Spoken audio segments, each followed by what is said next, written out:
Belum apa-apa sudah ngomong saya tidak bisa, saya tidak bakal mampu, saya tahu diri kok, itu tidak akan mungkin terjadi. Belum apa-apa kita sudah ketakutan duluan atas apa yang belum terjadi pada diri kita. Saya ulangi, apa yang belum terjadi pada diri kita. Belum apa-apa kita sudah nyerah, padahal bertempur saja belum. Belum apa-apa udah ngomong kalau bakal gagal, padahal dicoba saja belum. Pada saat kita bilang kita tidak mungkin, semua akan bakal mustahil. Pada saat kamu bilang kamu bakal kalah, maka pada detik itu kamu sudah kalah. Pada saat kamu bilang kamu akan gagal, ya kamu sudah gagal. Karena kita akan menjadi apa yang kita pikirkan.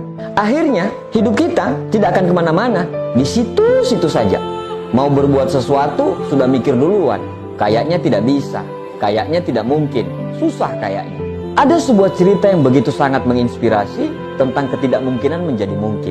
Sampai pada pertengahan abad 20, para ilmuwan, dokter, atlet, dan pelatih percaya bahwa tidak akan mungkin bagi manusia untuk berlari 1 mil dalam jangka waktu kurang dari 4 menit. Menurut pengetahuan konvensional, secara fisiologis tubuh manusia nggak bakal sanggup untuk berlari secepat dan sehebat itu. Struktur tulang manusia tidak bakal menunjang.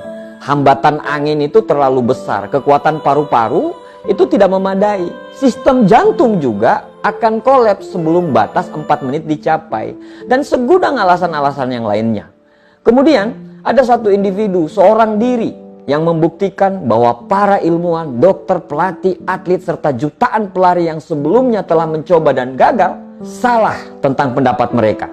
Pada tanggal 6 Mei 1954, ya, individu itu bernama Roger Bannister, berlari sejauh 1 mil kurun waktu 3 menit 59,4 detik. Dia menembus batas 4 menit itu karena ia percaya dan ia yakin bahwa ia akan bisa. Dan anehnya, setelah dia berhasil melakukannya, berbondong-bondong orang percaya bahwa hal tersebut itu bisa terjadi. Pada tahun tersebut, setelah Roger Bannister menembus batas 1 mil dalam kurang dari 4 menit, 37 pelari lainnya menembus batas itu juga. Pada tahun berikutnya, 300 pelari bisa menembus batas tersebut. Kini, setelah satu orang berhasil melakukannya, telah ribuan orang yang dapat berlari 1 mil dalam waktu kurang dari 4 menit. Apa yang menyebabkan itu terjadi? Tidak ada terobosan besar dalam bentuk latihan.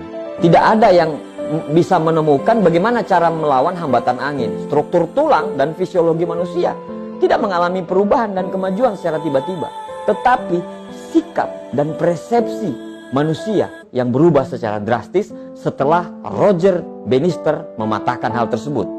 Sebelum Roger Bannister tampil, orang-orang tidak percaya itu bakal terjadi.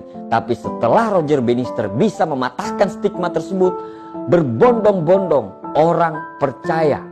Orang yang tadinya negatif dan berkata tidak mungkin, setelah melihat Roger Bannister mematahkan stigma tersebut, akhirnya semua orang percaya bahwa itu akan terjadi.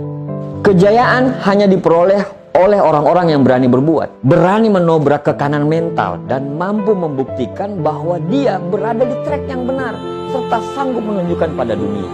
Musuh terbesar kita sebenarnya bukan orang lain, melainkan musuh terbesar itu adalah mengalahkan ketakutan yang ada pada diri kita.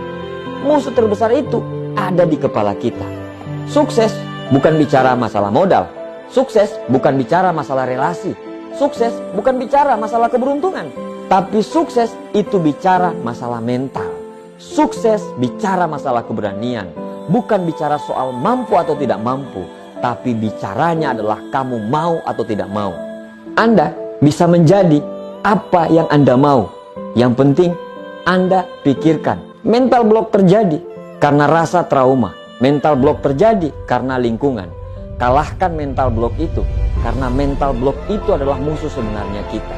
Kalau Anda sudah mengalahkan mental block, Anda bisa menjadi apa yang Anda mau. Kalau ada satu orang di planet ini yang bisa melakukannya, insya Allah kita semua pasti bisa. Selamat berjuang, sukses buat kita semuanya.